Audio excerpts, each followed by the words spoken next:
Hey there, and welcome back to Jadonna Live. If you're coming back, I am super appreciative. And if you're enjoying the pod, please go ahead and rate it 5 stars on Apple Podcasts or Spotify. If you're new, welcome. So glad to have you. This is an interesting time to be joining, but I will try to fill you in as best I can. So if you again have not been here before, I speak about topics related to community, self-love, and environmental sustainability. I love the mantra, come as you are, and feel free to just kind of show up being yourself, but also live like you're trying. If we're here on this earth, why not apply some effort if we're able? And so that's the vibe. That's the vibe here. Uh, yeah, wow. I am putting this out a little bit later this week. Absolutely no apologies because there's been a lot going on. So today I really want to talk about a handful of things. I would love to talk about my birth experience. I mentioned it on the podcast, I think a couple times, but I recently gave birth to my second kiddo. And today I really want to talk about hypnobirthing a little bit. I want to talk about home birth a little bit.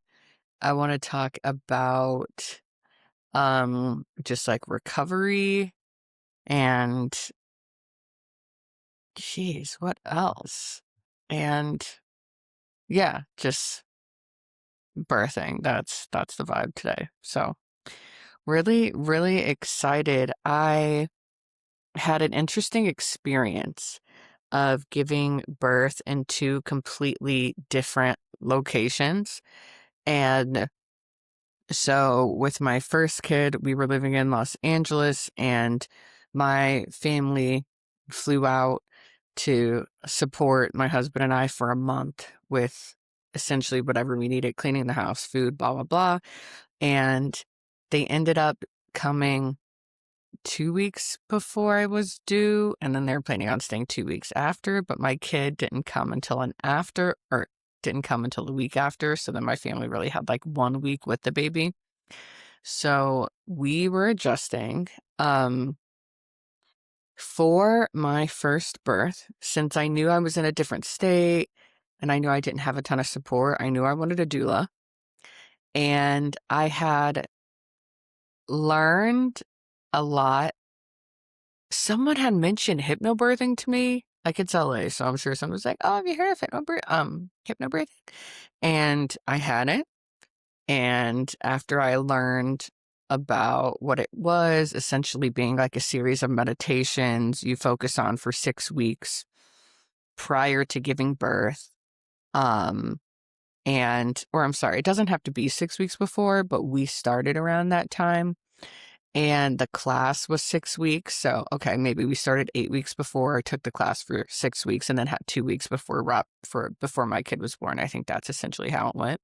And so we were like, sure, let's try hypnobirthing out. Like, it's like I said, my first kid, I don't have a ton of support here, so let's do it. We had an amazing instructor. Her name's Angela. I will link her info in the show notes if you are interested in hypnobirthing and needed instructor. She did a virtual class. Like I said, the class was 6 weeks, and it was every Saturday for 6 weeks for like 4.5 hours. So you gotta be dedicated, and it was probably like $600.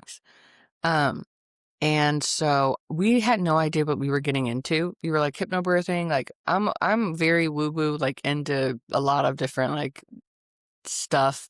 So I was like, sure, I'll try it out. I'm sure it's great. But I really had no idea what I was getting into. My husband, I kind of had to sell. So we get to the class, and I am a little like, oh God, we'll see what this is. Like the first couple weeks, like I'm still, I'm listening to Angela. I've got the booklet. I'm really trying to pay attention and be sold, but I was like, oh, I'm not really sure about this.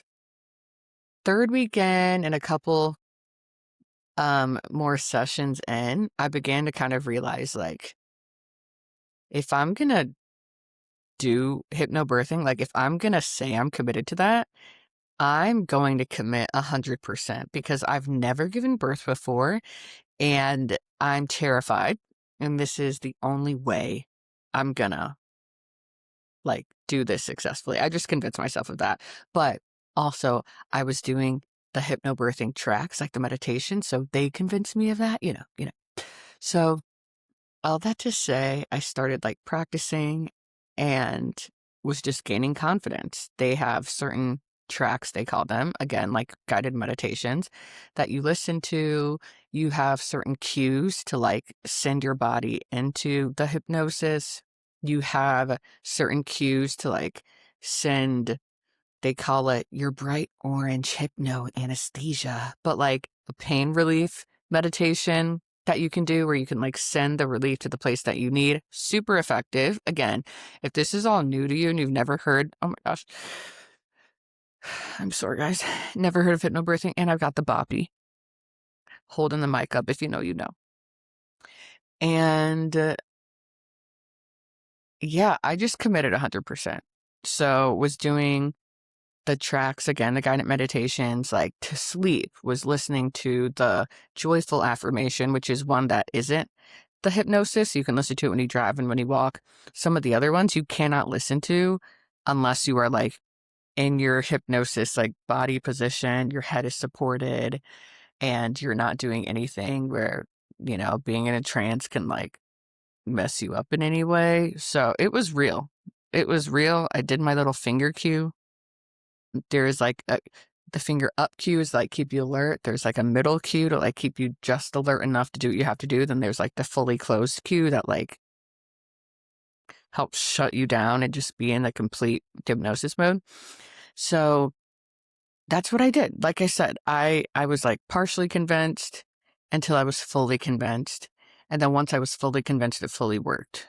I practiced enough to where when my 40-week and six day point came for my kid and I still hadn't, you know, been in labor, I took castor oil and then it put me in Braxton Hicks contractions for 2 full days. And right when those started, put my headphones on, started my Hypnobabies tracks, and was doing them consistently.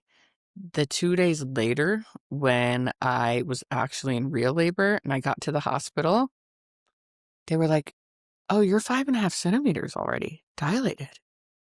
You give birth at 10. And my husband did all the talking for me. I only said certain things here and there because I had my headphones on and I was like in my trance. And the contractions and Hypnobabies are called birthing waves. So every time a birthing wave would come, I would just do my deep breath, relent, and say peace, because that was a cue to like keep your body in the zone. And so I was just saying peace to myself over and over, peace to myself. And I got in the hospital room. My mom was there. My doula was there. My husband was there. And long story short, gave birth. And the peace that the hypnobirthing practice gave me throughout the whole experience and the pain relief the hypnobirthing experience gave me, invaluable. Would recommend it 100%. I decided at the end to take my headphones off and to push without my guided meditation and like without using the hypnobirthing technique. Bad idea. Pushed for 2 hours. First kid, so probably wouldn't have been like incredible either way, but just saying. Wouldn't recommend that. If you're going to do hypnobirthing, do it the full way through, and kind of that's that. And so with my hospital birth, because I did a hospital birth the first time, I was so fortunate to have a Black female OB, a Black female doula, a Black female labor and delivery nurse, and a Black female hypnobirthing instructor. Praise break. Because the mortality rates for Black women giving birth in this country, I don't know the stat, but are still so fucking terrible somehow that there was no way I was going with a practice that didn't have Black women on it. So the one I happened to choose had 4 out of 5 Black women in it in LA. Again, love it there. The other practitioners I could choose, so just made sure that they were Black female folks that were able to lead and guide me. And the Black female labor and delivery nurse just was happenstance, which is incredible. So I had an all Black female team. I just still say thank you, God, for that, because that was amazing. So that was birth 1. Had like a 2-month recovery because I had a 2nd-degree tear, and so I couldn't like walk and sit very well for a while. So that sucked. But outside of that, pretty smooth experience. Again, solid team, hypnobirthing, doula, a lot of support, at least by my practitioners, not as much like kind of personal support, just because I didn't have as wide of a community in LA as I do in Indy. So fast forward to the second birth this time around. My husband and I were like tracking ovulation and doing all that. Oh my gosh, with my first kid, I was like plant-based before. I had just read the book, The 5 a.m. Club. So I was waking up at 5 and I was doing my like journal, meditation, and exercise for 2 months before. And financially, we were beyond ready. Like in every scenario, we were beyond ready for my first kid. The second kid, literally, everything I just said that was a positive, imagine is now completely negative. And that's the scenario we're in. Literally negative. If we're talking cha-chang, literally negative. For the second kid. And we're in Indiana. And I was like, I'll be damned if I have my baby in a hospital in this state. Personally. My sister's given birth to her 2 kids so far in the state, both at birthing centers. I was like, well, hell, if I'm going to do a birthing center, I might as well do it at my house because I'd love to just be at home. If I gave birth in the hospital naturally, which I don't think I mentioned, so without an epidural and with Pitocin at the hospital and just using hypnobirthing, I'll do that the second time around and I'll just do that at my house. So little did I know that having a 3-year-old makes it really hard to focus on the hypnobirthing practice. Like I said, the first time around, we were in the class for 6 weeks, 4 hours a week. And that's not including everything you do in your own time. So, I mean, I was just like as devoted as I possibly could have been. The second time around, you don't have that kind of time. And oh my gosh, my husband, the best, kindest, sweetest man, helping me with everything at all times. So just our capacity to really focus on it, because your partner was very involved in hypnobirthing class too. Our capacity to focus was just minimal. So I did the tracks when I could, but I was really focused on like getting the supplies. My midwives were as intense as they come. They were like tracking my sugar. Like my diet had never been better. I think I was maybe like within 5-10 pounds of my weight. I never actually looked at my weight throughout the entire pregnancy. I just wasn't interested. I'm like, I won't be this big again. I don't need to know. So every appointment, I was like, I don't need to know. Just don't even tell me.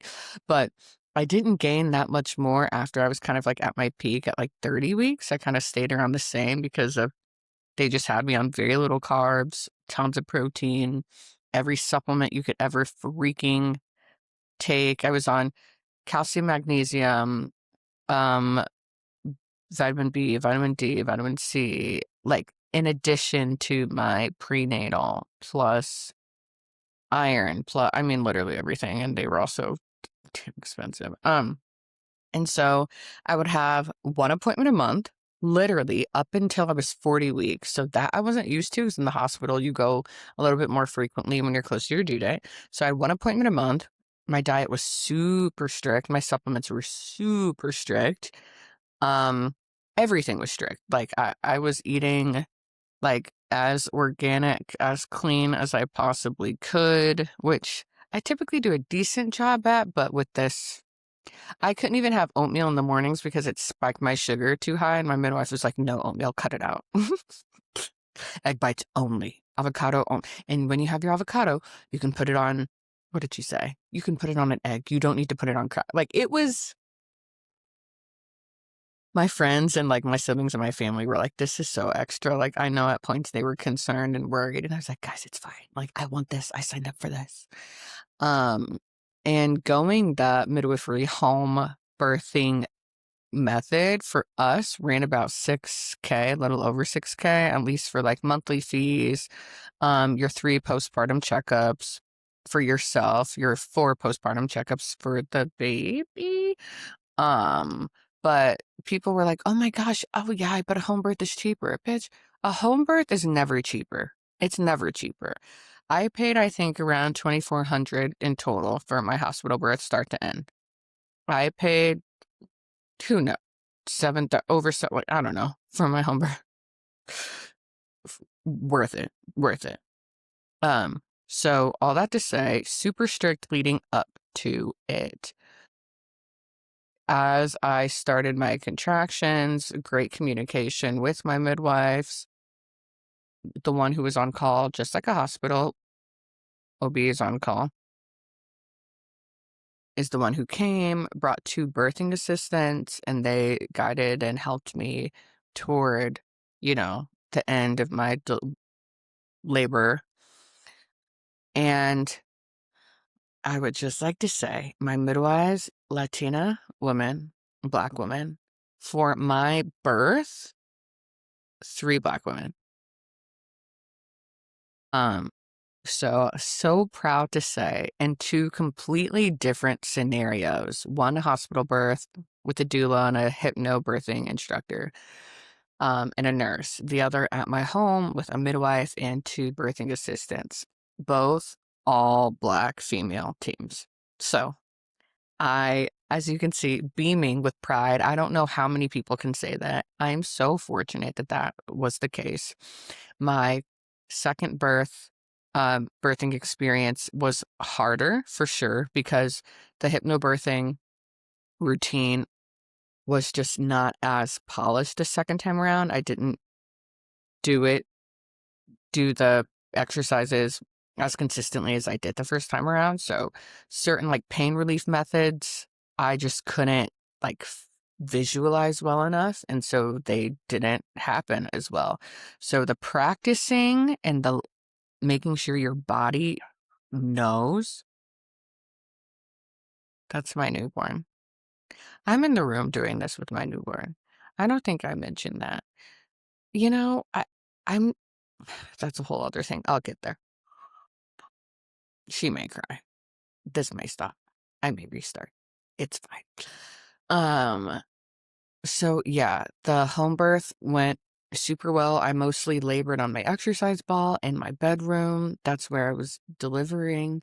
Ended up kind of feeling like that gruntle, like, ooh, ready to push, ready to push. And once that happened, my midwife was like, do you want to go in your bed? Do you want to give birth in your bed? And I did. So right where I'm seated right now, laid in my bed. So many people, another question was like, oh my gosh, is it so messy? But no, my midwife, like I was going to do a water birth, but by the time my midwives got here and at the point I was at, we just didn't have time to like rearrange the whole room.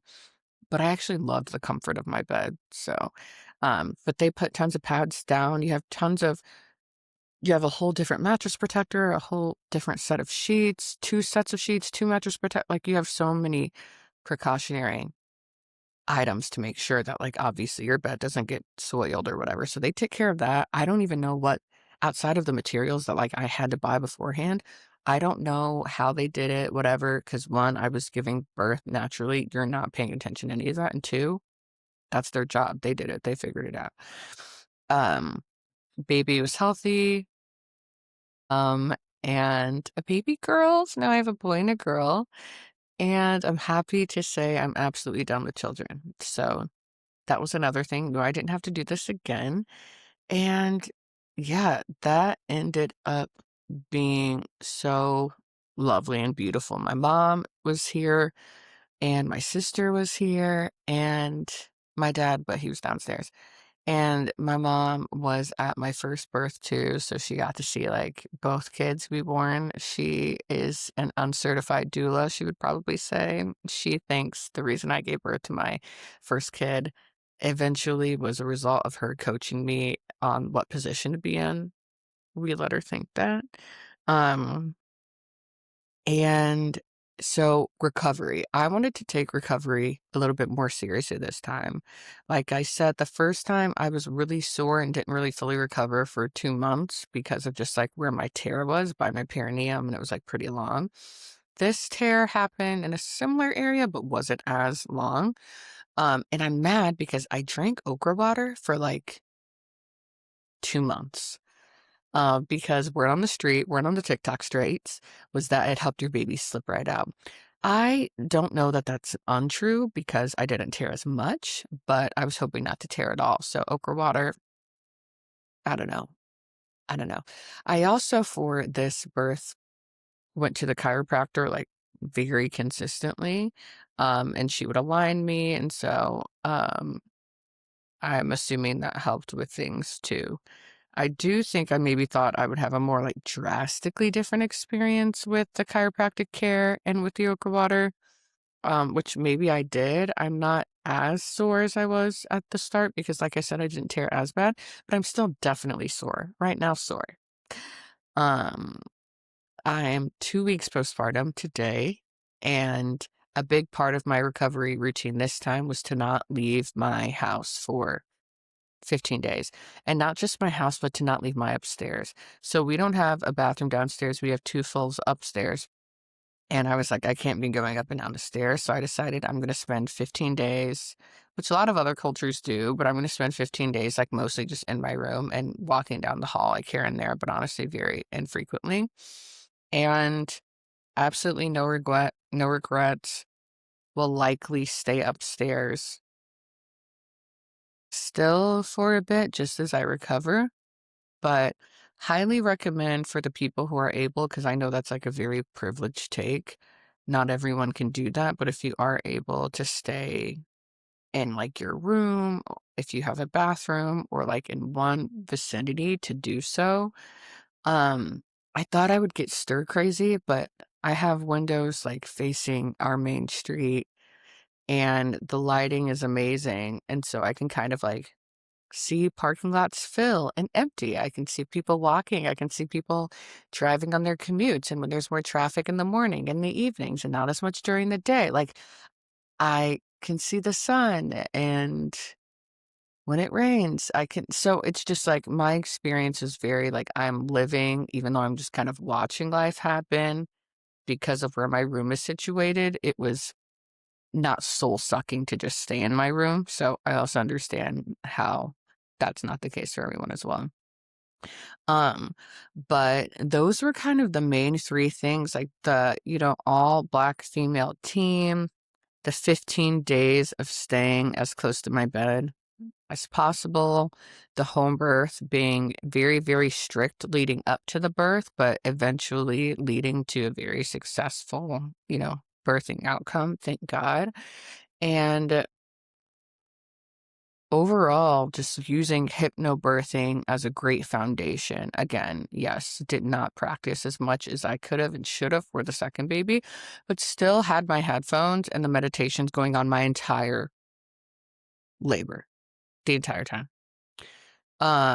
And also, I think also when I was pushing, maybe not, I was just holding on to my husband as tight as I can. Oof. Ain't nothing like pushing that baby out in a natural birth, y'all. Oof, ain't nothing like that. But all in all, it's a little. Right now, I'm only in the sweet stage. I know eventually it'll be bittersweet. Right now, I'm in the sweet stage of thinking about how I won't have any more children. I'm sure it'll be more bittersweet when I'm less sore, when the boobs aren't, filling as I speak. And when, my husband gets his vasectomy, which is scheduled. But um, just overall, so grateful to God, so grateful to my family and my various teams that supported me in my birthing experience. So for so many women to do this every day, it is still insane how like personal and unique and beautiful and just animalistic it is to give birth. And we are animals, we're an animal species, Homo sapiens sapien, which is lovely, but it's still just wild that in the year of our Lord 2026, we're still giving birth to our children.